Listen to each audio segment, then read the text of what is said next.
Dito tayo sa totoo. Masarap pakinggan ang katotohanan. Dito tayo sa totoo. Walang kasinungalingan. Tunay na kapatid, iyong maaasahan. Saan man sa bansa at sa mundo na may Pilipino. Dito tayo sa totoo.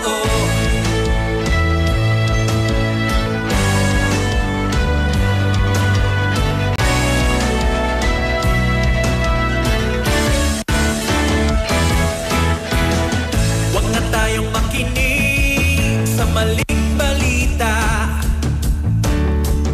Siguradong ayaw mo sa bali-baling kwento.